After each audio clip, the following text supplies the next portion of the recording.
Dan the Natural Man Show. Hello everyone. It's Friday. It's a good day, right? It's a good day. So the name of this video is why exercise anyway? I mean, damn, exercise.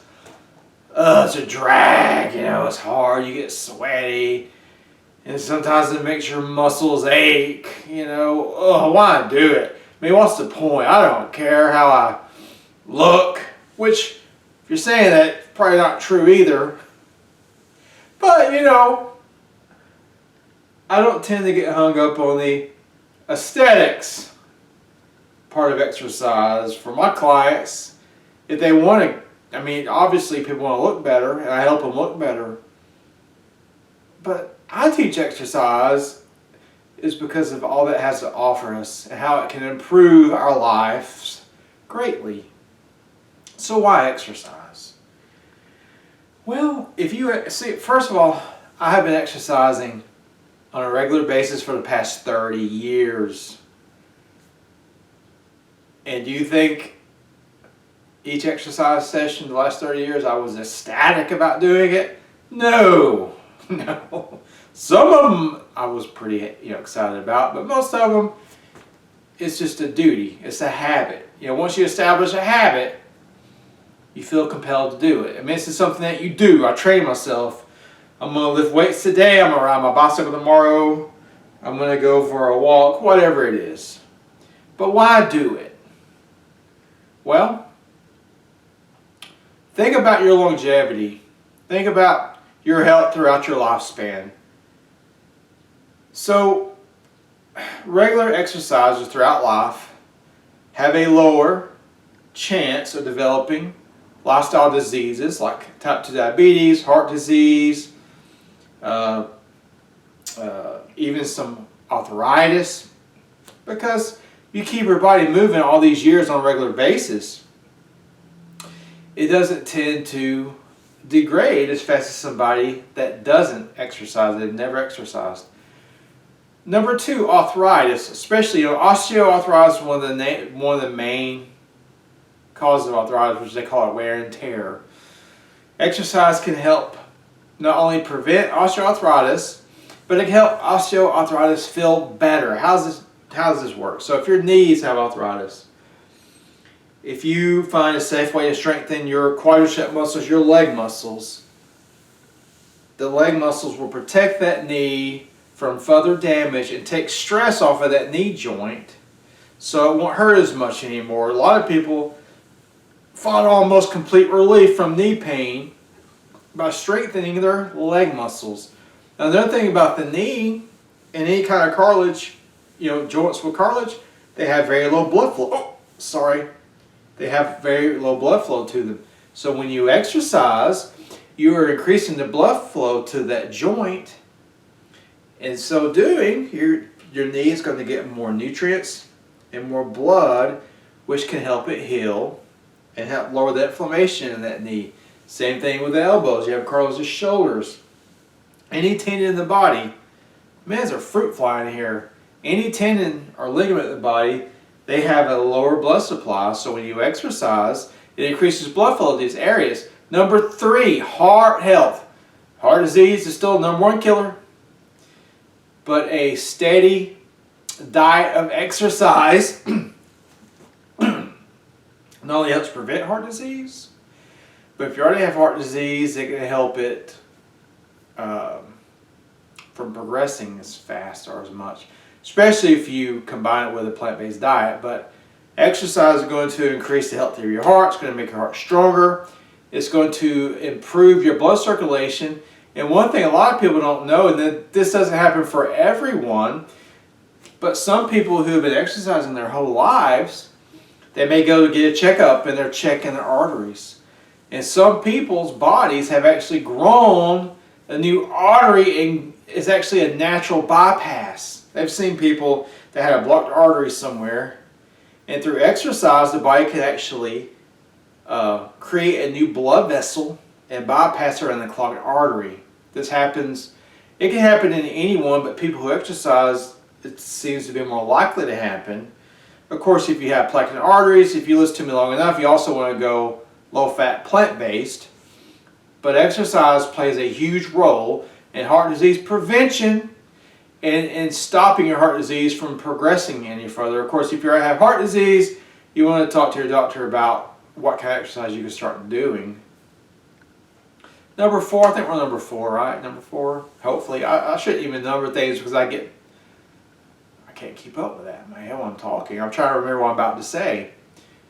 I think we're on number 4. Number 4 is going to be, of course, your looks. I mean, we all want to look as good as possible in our clothes, and out of our clothes, it's good for our mental health.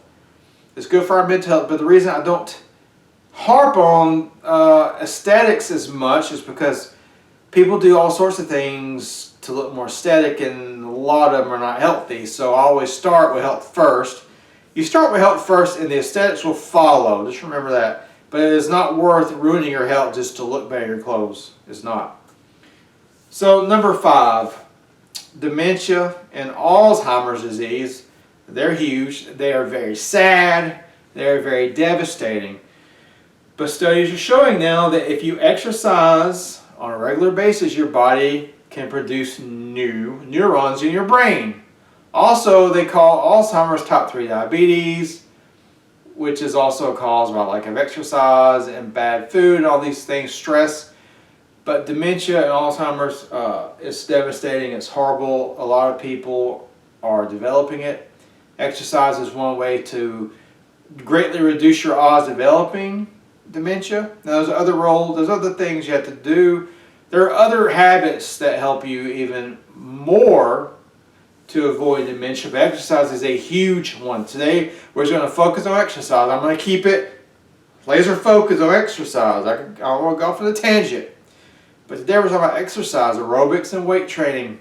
When I say exercise, I'm talking about aerobics and some type of strength training. And it can help stave off dementia. It can help your body grow new brain cells. Type 2 diabetes and even type 1 diabetes, exercise will help you keep your blood sugar more under control, which is very important if you have diabetes because it can help mitigate some of the damage that the high blood sugar can do. But also if you're type 2 and or type 1, a low-fat plant-based diet goes a long way in helping keeping your body healthy and helping you to control your blood sugar. So I just went off again, but that's a very important note when we're talking about diabetes. Now, type 1 diabetic probably will never be able to go off of insulin, but they can greatly reduce their need of insulin through proper exercise and diet routine and certain herbs. So I think we're on number, 6, 7? I don't know. I'm going to stop numbering it because who cares, right? So we talked about joint health. We talked about brain health, heart health. We're talking about aesthetics. And we're talking about, I think we talked about longevity. Like, I don't think anybody wants to end up in a nursing home. And, we can't control everything. But I do know that people that exercise their whole life, they have a lot better odds of staying independent throughout their whole life. So especially in other cultures that their society is basically based around a healthy lifestyle, they live a lot longer and a lot healthier. So that's another benefit of exercise, is staying mobile and independent and strong enough to live by yourself and handle your own business. I was trying to think of something else I was going to say. Well, it makes you more injury resistant, exercise. Strength training especially makes your body more injury resistant, more resistant to injuries. It also makes your skeleton stronger. Osteoporosis is a problem in older women, and strength training can help prevent and even reverse osteoporosis. And you can also, there's some herbs you can add to the mix for that. But it keeps your bone strong, so when you stress the muscle, it also stresses the bone. So the bone thickens and grows strong just like the muscle. Of course, it also strengthens your tendons and ligaments when you're training with weights and things like that, or bands, or body weight, or whatever you do.